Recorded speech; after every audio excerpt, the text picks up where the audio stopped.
Okay, here's warm-up number one for geometry. So problem number one, starting off with this represents a very common mistake that's made in algebra, probably the most common algebra mistake of all time. A lot of people look at this and say, oh, I'll just square the x and I'll square the 3. Well, x squared is x times x is x squared. 3 squared, 3 times 3 is 9. And so people get that answer, but this is incorrect. That is wrong, okay? What you want to do is, this is a binomial squared. This is x plus 3 is a binomial. It has two terms. You want to think of this as x plus 3 times itself. So x plus 3 times x plus 3, okay? And when I'm multiplying two binomials together, you can use some different methods. I'm going to use the FOIL method. That's the most common method, okay?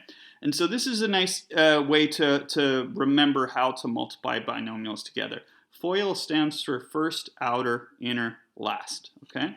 And first means you take the pieces in front of their parentheses. So x times x, and you multiply them together. X times x would be x squared.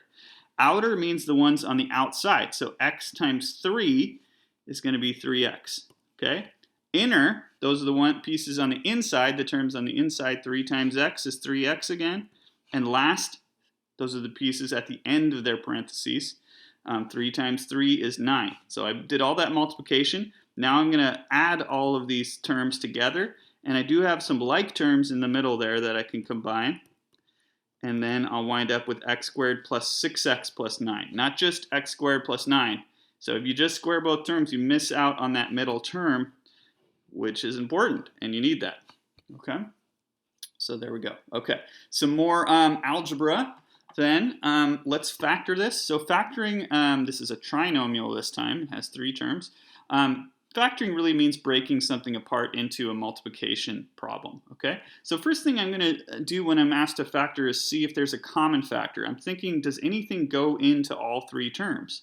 Well, I can see x goes into the first 2 terms, but it doesn't go into the third one. And then 2 goes into these 2 because they're both even numbers, but it doesn't go into that first term. So there is no common factor, okay? So then what I'm going to do is think about this.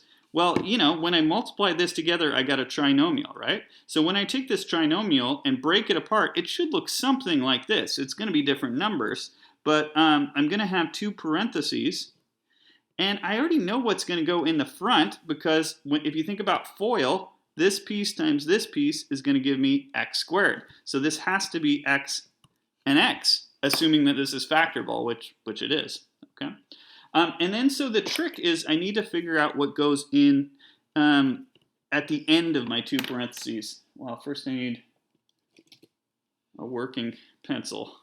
Okay, so what goes at the end of these two parentheses, okay? And there are different ways to do this. I'm going to use what's called a diamond problem. So I'm going to draw an x, okay? I'm going to take the 6, which is the coefficient of the x term. That's just a number piece from the x term. I'm going to put that on top of my x like this, okay?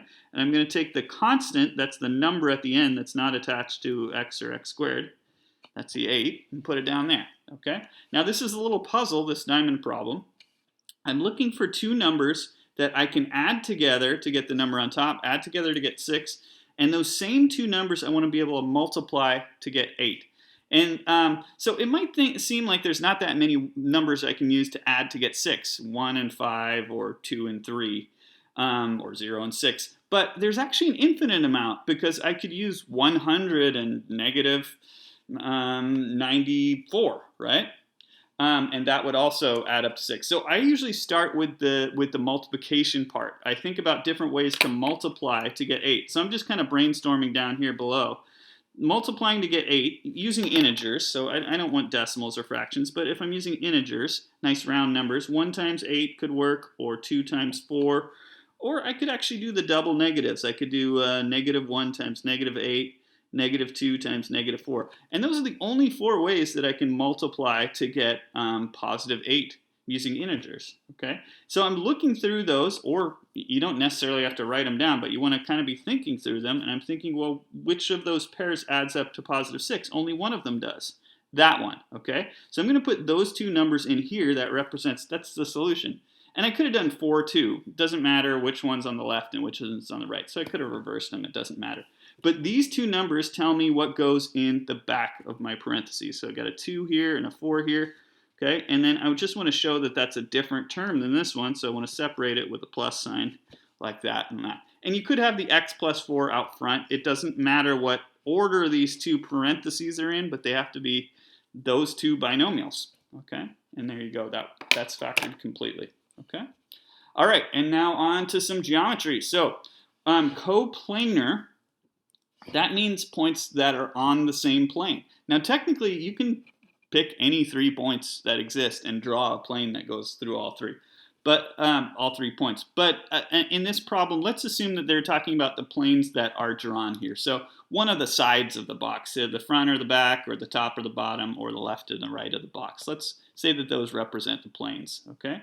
So if I were to choose these 3 points, well, those are all on the front of the box, right? Keep trying to use that pen that is dead. Here we go. So those are all in the front of the box, so you can say those are coplanar. So M, G, and H, doesn't matter what order you say those 3, but those 3 would work. Now you could also, if you thought about the left side of the box, well, we can't really see the whole left side, but let's say this was a see-through box, it's made out of glass or something. Well, then we can see, I'm just going to make those dashed lines to show they're in back. But now these 3 points are all on the left side of the box. So another possible answer, only asked me for one answer, but you could have also used those 3 points. Okay. If you were to try to use, I'll put a box around these 3, but let's say you try to use this one, and this one. There is a plane that goes through that. It would kind of cut through the box diagonally, but it's not one of the sides of the box. So those ones are a little weird because it depends. Our book, when they ask, they mean the planes that are drawn in the figure to be coplanar. So technically those are coplanar, but our book would say, no, let's stick with one of the 6 planes that make up the sides of the box. Okay.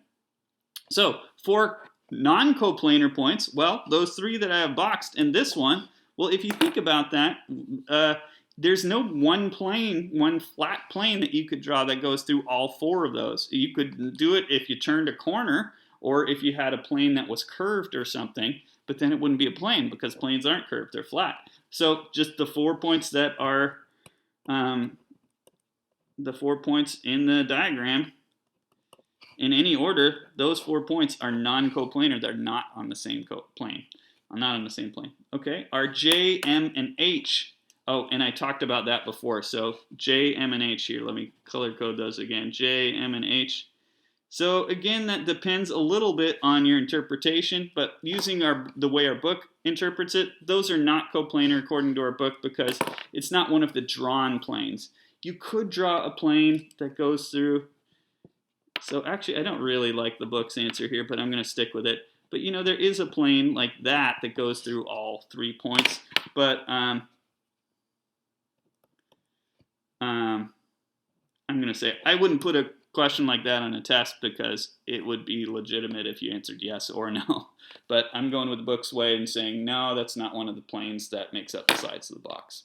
Okay, and that's it for warm-up number 1.